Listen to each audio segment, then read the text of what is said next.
నమస్కారం. City news కి స్వాగతం. ఈనాటి ముఖ్యాంశాలు.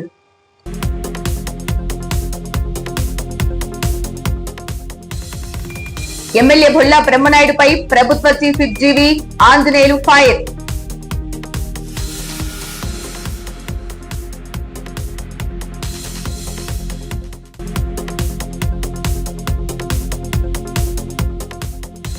సీఎంఆర్ఎఫ్ సహాయంలో కూటమి ప్రభుత్వం ముందంజలో ఉందన్న చీఫ్ విప్ జీవి.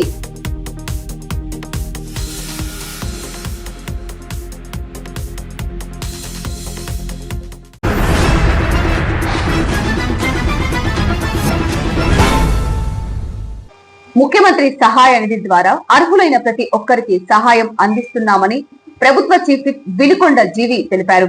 గత 5 ఏళ్లలో వైకాపా ప్రభుత్వం అందించిన సహాయాన్ని కూటమి ప్రభుత్వం ఏడాదిలోనే అధిగమించిందని ఆయన పేర్కొన్నారు. శుక్రవారం తన కార్యాలయంలో 73 మంది లబ్ధిదారులకు 38.43 లక్షల విలువైన సీఎంఆర్ఎఫ్ చెక్కులను పంపిణీ చేసిన సందర్భంగా ఆయన మాట్లాడుతూ, జగన్ ప్రభుత్వం 10 లక్షల కోట్ల అప్పులను వారసత్వంగా ఇచ్చిన సంక్షేమం, అభివృద్ధి, సీఎంఆర్ఎఫ్ సహాయ పంపిణీ ఆగకుండా కొనసాగించడం చంద్రబాబు పాలనకు ఉన్న ప్రత్యేకత అని అన్నారు.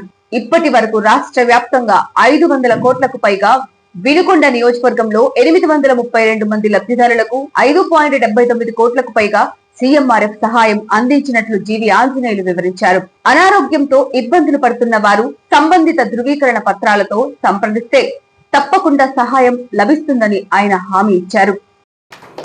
ఈరోజు 72 మందికి 3 లక్షల, ఈరోజు 72 మందికి 38,43,000 అందిస్తున్నాం. 72 మందికి 38,43,000 రూపాయలు ఈరోజు అందిస్తున్నాం. చాలా సంతోషం. ఇప్పటి వరకు మన ఎన్డీఏ ప్రభుత్వం వచ్చినాక ఈ 13 నెలల కాలంలో 832 మందికి అందించడం జరిగింది. 5,79,00,000 రూపాయలు ఇవ్వడం జరిగింది. 832 మందికి 5,79,00,000 ఒక వినుకొండకి ఇచ్చారు.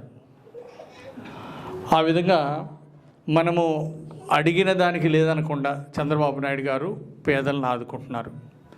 ముఖ్యంగా కొన్ని జబ్బులకి ఎన్టీఆర్ వైద్య సేవలో కవర్ అవ్వనటువంటి జబ్బులు ఉంటాయి. హాస్పిటల్ బిల్లు ఒక్కోసారి ఎన్టీఆర్ వైద్య సేవ కంటే ఇంకా ఎక్కువ బిల్లు అవుతుంది. ఆర్థిక ఇబ్బందుల్లో ఉన్నటువంటి వాళ్ళకి ఈరోజు సీఎం రిలీఫ్ ఫండ్ కొండంత అండగా ఉంది. ఈ విధంగా పేదవాళ్ళకి, నిరుపేదలకి ప్రభుత్వం ఆదుకుంటూ ఈరోజు రాష్ట్రంలో 500 కోట్ల రూపాయలు పైగా ఈరోజు మీలాంటి పేద ప్రజలకు సహాయం చేశారు ఈ పథకం ద్వారా, సీఎం రిలీఫ్ ఫండ్ ద్వారా. అంటే జగన్ ప్రభుత్వం 5 ఏళ్లలో చేసిన సహాయం చంద్రబాబు గారు 1 సంవత్సరంలో పూర్తి చేశారు. సంవత్సరం 3 నెలల్లోనే దానికంటే ఎక్కువ చేస్తున్నారు. ఇది మనం గమనించుకోవాలా. అంటే గత ప్రభుత్వం మాయమాటలు చెప్పారు, ప్రజల్ని మోసం చేశారు. వాళ్ళు 5 ఏళ్లలో మేము సీఎం రిలీఫ్ ఫండ్ అలా ఇచ్చాం ఇలా ఇచ్చామని చెప్పుకున్నవి వాళ్ళు 5 ఏళ్లలో ఇచ్చినవి. రాష్ట్రం ఈరోజు 10 లక్షల కోట్ల అప్పులున్నా, రాష్ట్రం కష్టాల్లో ఉన్నా ఈరోజు ఈ ప్రభుత్వం పేదలకు అండగా నిలబడి సీఎం రిలీఫ్ ఫండ్ 500 కోట్ల పైన ఈరోజు అందజేయడం జరిగింది. మన వినుకొండకి 5,79,00,000 ఇవ్వటం మన అందరికీ కూడా గర్వకారణం. ఈ ప్రాంతంలో ఉన్నటువంటి పేద ప్రజలకి ఈ పథకం ఎంతో ఉపయోగపడిందని ముఖ్యమంత్రి చంద్రబాబు గారికి నేను హృదయపూర్వక ధన్యవాదాలు తెలియజేస్తున్నా. మీ అందరి తరఫున, నా తరఫున ఒకసారి గట్టిగా చప్పట్లు కొట్టి చంద్రబాబు నాయుడు గారికి ధన్యవాదాలు తెలియజేయాలని నేను కోరుతున్నా. మరి ఒక ముఖ్యమంత్రిగా ఈరోజు ఎన్టీఆర్ వైద్య సేవ ద్వారా ప్రతి హాస్పిటల్లో మెరుగైన వైద్యాలు ఇస్తూ, హాస్పిటల్ ద్వారా బ్రహ్మాండంగా వైద్యం ఇస్తూ మరి ఈరోజు ఈ విధంగా అదనంగా కూడా ఈ సీఎం రిలీఫ్ ఫండ్ ఇచ్చి అనేక కుటుంబాలని ఆదుకోవడం జరుగుతూ ఉంది. అంతేకాకుండా రాష్ట్రంలో విలేజ్ క్లినిక్లు ఏర్పాటు చేస్తున్నాం. 1,129 కోట్లతో రాష్ట్ర వ్యాప్తంగా 4,472 గ్రామాల్లో, రాష్ట్రంలో 4,472 గ్రామాల్లో 1,129 కోట్ల రూపాయలు ఖర్చు పెట్టి ఈరోజు విలేజ్ క్లినిక్లు ఏర్పాటు చేస్తూ ఉన్నారు. అక్కడికే డాక్టర్లు వచ్చి మరి పరీక్షలు చేసి మందులు ఇవ్వడం జరిపే కార్యక్రమాన్ని ఈరోజు రాష్ట్ర ప్రభుత్వం ప్రవేశపెట్టడం ఎంతో అభినందనీయం. మరి గత ప్రభుత్వంలో హాస్పిటల్కి వెళ్తే మందులు లేవు, ఆ పరిస్థితులు చూశారు. కానీ ఈరోజు హాస్పిటల్కి వెళ్తే మంచి నెంబర్ 1 మందులు. 5 సంవత్సరాల్లో ప్రజల ఆరోగ్యాన్ని మర్చిపోయారు. బ్రాందీ విస్కీలు నాసి రకం బ్రాందీ విస్కీలు ఇచ్చి ప్రజల ఆరోగ్యాన్ని నాశనం చేశారు. 35 లక్షల మంది హాస్పిటల్ పాలయ్యారు. గతంలో నాసి రకం బ్రాందీ విస్కీల వలన 32,000 మంది ప్రాణాలు కోల్పోయారు. 32,000 మంది ప్రాణాలు కోల్పోయారు. ఆ విధంగా అంటే డబ్బు సంపాదనే ధ్యేయంగా, అవినీతి సంపాదనే ధ్యేయంగా పెట్టుకొని నాసి రకం బ్రాందీ విస్కీలు ఇచ్చి ప్రజల ప్రాణాలను బలిగొన్నారు గత ప్రభుత్వం. కనీసం హాస్పిటల్లో సరైన మందులు వైద్యం కూడా అందించలేకపోయారు 5 ఏళ్ళు. సీఎం అలాగే ఆరోగ్యశ్రీ పేరుతో హాస్పిటల్లో బిల్లులు ఇవ్వకపోతే, సకాలంలో బిల్లులు ఇవ్వకపోతే వాళ్ళు ఆరోగ్యశ్రీలో మేము చేయమనే పరిస్థితికి వచ్చారు హాస్పిటల్ వాళ్ళు. అలాంటి దుర్భరమైన పరిస్థితులు 6 సంవత్సరాలు గత 5 ఏళ్ళు చూసాం. ఇప్పుడు మన ఎన్డీఏ పాలన వచ్చినాక ప్రభుత్వ హాస్పిటల్ బ్రహ్మాండంగా మెరుగ్గా నెంబర్ 1గా ఉపయోగపడుతున్నాయి. వినుకొండ ప్రభుత్వ ఆసుపత్రుల్లో మందులు లేవంటూ మాజీ ఎమ్మెల్యే బొల్లా బ్రహ్మనాయుడు చేసిన ఆరోపణలపై ప్రభుత్వ చీఫ్ విప్ ఎమ్మెల్యే జీవి ఆంజనేయులు తీవ్రంగా స్పందించారు. బొల్లా చేసిన ఆరోపణలను నిరూపించాలంటూ సవాల్ విసిరారు. సీఎంఆర్ఎఫ్ చెక్కుల పంపిణీ కార్యక్రమంలో పాల్గొన్న జీవి మాట్లాడుతూ, దమ్ముంటే వచ్చి ఆ ఆరోపణలు నిరూపించండి. మీరే స్వయంగా వచ్చినా కూడా ప్రభుత్వ ఆసుపత్రిలోనే నాణ్యమైన వైద్యం, నెంబర్ 1 మందులు ఇచ్చి పంపిస్తాం అని అన్నారు. నోటికొచ్చినట్లు విమర్శలు చేసే ముందు ఒళ్ళు దగ్గర పెట్టుకోవాలని బొల్లాకు జీవి ఆంజనేయులు హితవు పలికారు. గత వైకాపా ప్రభుత్వ హయాంలో స్థానిక ప్రభుత్వాసుపత్రుల్లో రోజుకు 10 మంది ఓపీ కూడా ఉండేది కాదని, ఇప్పుడు అది 100కు పైగా నమోదవుతోందని జీవి తెలిపారు. బొల్లా బ్రహ్మనాయుడు పాపం పండింది కాబట్టి ప్రజలు చిత్తుగా ఓడించినా బుద్ధి రాలేదని జీవి ఎద్దేవా చేశారు. మాజీ ఎమ్మెల్యే బొల్లా విమర్శిస్తున్నాడు, హాస్పిటల్లో మందులు లేవు, మందులు అమ్ముకుంటున్నారు. మీకు దమ్ముంటే వచ్చి నిరూపించండి. నువ్వు ఎప్పుడుగా ఉన్నా, నువ్వు కోటీశ్వరుడు అయినా నువ్వు రా, ఉచితంగా నీకు మందులు ఇచ్చి పంపిస్తాం. నెంబర్ 1 ప్రభుత్వ హాస్పిటల్లో నెంబర్ 1 వైద్యం అందించి మందులు ఇచ్చి పంపిస్తాం.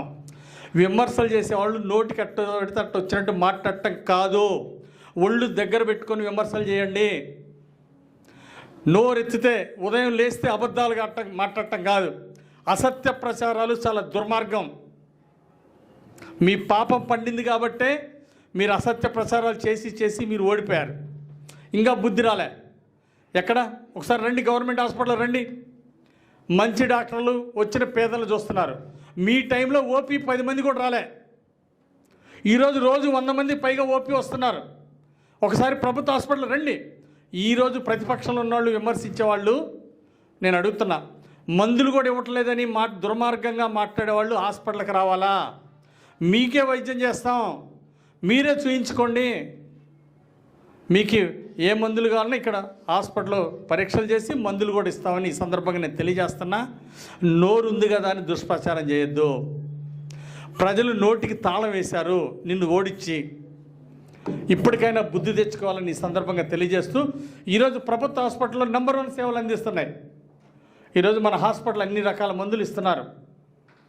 ఈరోజు ప్రభుత్వ హాస్పిటల్లో మెరుగైన మందులు ఇస్తున్నటువంటి, నాణ్యమైన మందులు ఇస్తూ సకాలంలో ఎవరికా ఏం కావాలో అది చేస్తున్న ప్రభుత్వ హాస్పిటల్లో మంచి సేవలు అందిస్తున్నందుకు ఒకసారి డాక్టర్ సిబ్బందికి గట్టిగా చప్పట్లు కొట్టి అభినందనలు తెలియజేయాలని ఈ సందర్భంగా నేను కోరుతున్నాను. కాబట్టి వినుకొండ పట్టణంలోని నిమ్మలబావి బజారులో గల శ్రీ కందుకూరి అంకమ్మ తల్లి దేవస్థానం ఆవరణలో జరుగుతున్న గణేష్ ఉత్సవాలు అత్యంత వైభవంగా సాగుతున్నాయి. గత 6 సంవత్సరాలుగా నిర్వహిస్తున్న ఈ ఉత్సవాలకు భక్తుల నుంచి విశేష స్పందన లభిస్తోంది. ఉత్సవాల్లో భాగంగా 3వ రోజు భక్తుల కోసం భారీ అన్నదాన కార్యక్రమం నిర్వహించారు. ఈ కార్యక్రమాన్ని విజయవంతం చేయడంలో ఆలయ కమిటీ సభ్యులు, మహిళా భక్తులు చురుగ్గా పాల్గొన్నారు. ఈ సందర్భంగా శ్రీ లక్ష్మీ నరసింహస్వామి సేవా సమితి సభ్యులు పాల్గొని గణేశుని దర్శించుకున్నారు. అలాగే మహిళా భక్తులు ప్రదర్శించిన కోలాట వేడుకలకు మరింత శోభను తీసుకువచ్చింది. 5వ రోజు స్వామివారికి సమర్పించిన లడ్డూను వేలం వేయనున్నట్లు ఆలయ కమిటీ సభ్యులు తెలిపారు. ఈ వేలంపాట ద్వారా వచ్చిన నిధులను ఆలయ అభివృద్ధి కార్యక్రమాలకు వినియోగిస్తామని వారు పేర్కొన్నారు. ఈ ఉత్సవాలకు భక్తులు అధిక సంఖ్యలో పాల్గొని గణేశుడి కృపకు పాత్రులు కాగలరని కమిటీ సభ్యులు విజ్ఞప్తి చేశారు. చాలా మంచి శుభతరుణం. మరి వినాయక చవితి కార్యక్రమం అంటేనే నవరాత్రులు చేస్తుంటారు. అటువంటి కార్యక్రమాన్ని వాడవాడల మరి కందుకూరి అంకమ్మ తల్లి దేవస్థాన భక్త బృందం ఆధ్వర్యంలో 6వ సంవత్సరం వార్షికోత్సవ కార్యక్రమాన్ని ఏర్పాటు చేసుకున్నారు ఘనంగా. అదేవిధంగా 3వ రోజు విశేషంగా ఈరోజు మరి ఈ పేటలో ఉన్నటువంటి అందరికి కూడా కుటుంబ సమేతంగా అన్నదాన కార్యక్రమాన్ని భారీ ఎత్తున ఏర్పాటు చేశారు. ఉన్నటువంటి కమిటీ సభ్యులు, అటు అమ్మవారి దేవస్థానం, ఇటు మరి గణేష్ మహారాజ్ యూత్ వారి అందరి ఆధ్వర్యంలో మరి యువకులందరూ కూడా కలిసికట్టుగా ఈ కార్యక్రమాన్ని గత 6 సంవత్సరాలుగా ఏర్పాటు చేస్తున్నారు. లక్ష్మీ నరసింహస్వామి దేవస్థానం తరఫున మేమందరం కూడా ఈ కార్యక్రమానికి రావడం జరిగింది. చాలా శుభం. ఎందుకంటే వీరందరూ కూడా లక్ష్మీ నరసింహస్వామి దేవస్థానంలో ప్రతి ఒక్కరు కూడా సేవ చేస్తున్నారు. మరి వారికి మాకు 11 సంవత్సరాలుగా ఈ యొక్క సేవా భాగంలో ఉన్నటువంటి అనుబంధం రీత్యా ఈరోజు రావడం జరిగింది. చాలా చక్కగా వచ్చిన వారందరూ కూడా సంతృప్తికరంగా చక్కటి భోజన కార్యక్రమాన్ని ఏర్పాటు చేశారు. మరి ఈ నవరాత్రుల సందర్భంగా ఈ రాష్ట్రం మొత్తం కూడా సుభిక్షంగా ఉండాలని, మరి చక్కగా వర్షాలు పడుతున్నాయి, పంటలు పాడి పంటలతో ప్రతి రైతు సంతోషంగా ఉండాలని, అటు సాగర్ శ్రీశైలం డ్యాములు కూడా నిండి కాలువల ద్వారా రైతులకి మరి 2వ సంవత్సరం వరుసగా నీళ్లు రావడం జరుగుతుంది. ఈ సందర్భంగా మరి ప్రతి ఒక్కరికి కూడా ప్రత్యేక ధన్యవాదాలు తెలియజేస్తున్నాం. మరి లోకమంతా శుభంగా ఉండాలని, ప్రతి ఒక్కరు కూడా స్వామివారి సేవలో ముందుకు నడవాలని, మరి ప్రతి కార్యక్రమాన్ని కూడా ముందుగా వినాయకుడికి పూజ చేయడం ఆచారం మన సనాతన ధర్మంలో. అటువంటి కార్యక్రమాన్ని నవరాత్రులు చాలా నిష్ట నియమాలతో చేస్తున్నటువంటి ప్రతి ఒక్కరికి కూడా అన్ని మండపాల్లో వినకొండ పట్టణంలో ఉన్నటువంటి మరి ప్రతి చిన్న పెద్ద అన్ని సాధక బాధలు ప్రతి ఒక్కరు కూడా ఈ కార్యక్రమంలో పాల్పంచుకుంటూ చాలా చక్కగా నవరాత్రి కార్యక్రమాన్ని ఏర్పాటు చేస్తున్న కమిటీలు అందరికి కూడా ప్రత్యేక ధన్యవాదాలు తెలియజేసుకుంటున్నాం. మరి అదేవిధంగా కందుకూరి అంకమ్మ తల్లి దేవస్థానం భక్త బృందం, మరి గణేష్ మహారాజ్ సంబంధించిన యూత్ వారందరికి కూడా ప్రత్యేక ధన్యవాదాలు తెలియజేస్తున్నాం. ప్రతి ఒక్కరికి కూడా స్వామివారి ఆశీర్వాదం నిండుగా మెండుగా ఉండాలని ఈ సందర్భంగా ఆశిస్తున్నాం. గణేష్ మహారాజ్ కి జై. గణేష్ మహారాజ్ కి జై. జై గణేష్ మహారాజ్ కి జై. జై గణేష్ మహారాజ్. హరి ఓం. గత 6 సంవత్సరాలుగా నిమ్మలబాయి బజార్లో అంకాలమ్మ గుడి దగ్గర గణేష్ ఉత్సవాలు జరుగుతున్నాయి. రోజు పొద్దున పూట సాయంత్రం పూట పూజలు జరుగుతున్నాయి.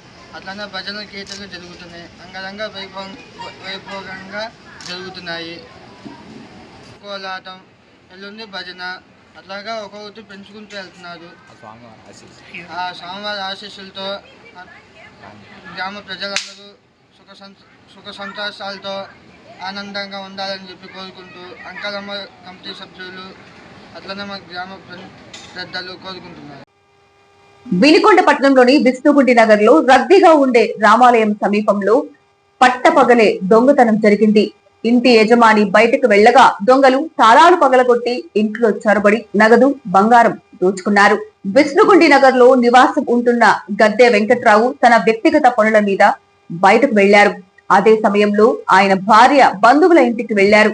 అదును చూసి దొంగలు ఇంటి ప్రధాన తలుపు తాళం పగలగొట్టి లోపలికి ప్రవేశించి ఇంట్లోని బీరువాను తెరిచి అందులో ఉన్న నల్లపూసల గొలుసు, ఒక బంగారు చైన్, 2 ఉంగరాలు మరియు 10,000 రూపాయల నగదును దొంగలించారని బాధితులు తెలిపారు.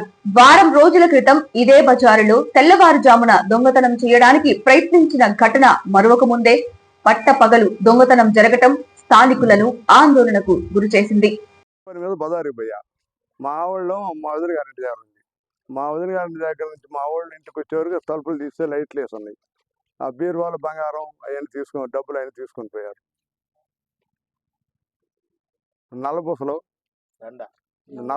నల్లబూసలు గొలుసు, చైను, 2 ఉంగరాలు, 10,000 రూపాయల డబ్బులు. మేము మక్కయ్య గారింటికి వెళ్ళానండి. ఒక పావు గంట టైం, ఎక్కువ టైం కూడా గడవలేదు. ఇంటికి వచ్చే తలుపులు తీసుంది. బీరువాలో నల్లబూసలు గొలుసును, 3 సెవరీలున్నర, 2 సెవరీలు చైను, 2 ఉంగరాలు పోయినాయండి. 10,000 డబ్బులు. భారతీయ జనతా పార్టీ పల్నాడు జిల్లా ప్రధాన కార్యదర్శి కట్టా సుబ్బారావు హైదరాబాద్ లోని తెలంగాణ రాష్ట్ర బీజేపీ కార్యాలయంలో ఆ పార్టీ నాయకులను మర్యాద పూర్వకంగా కలిశారు.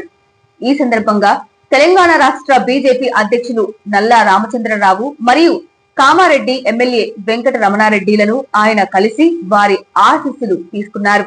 ఈ సమావేశంలోనే పార్టీ కార్యకలాపాలు, పల్నాడు జిల్లాలో బీజేపీ బలోపేతానికి తీసుకోవాల్సిన చర్యలపై కట్టా సుబ్బారావు చర్చించారు. నూతనంగా పార్టీ పదవులు పొందిన నేతలకు శుభాకాంక్షలు తెలియజేస్తూ వారితో సుబ్బారావు భేటీ అయ్యారు. సిటీ న్యూస్ ఇంతటితో సమాప్తం. తిరిగి రేపటి సిటీ న్యూస్ లో మళ్ళీ కలుద్దాం. అంతవరకు సెలవు. నమస్కారం.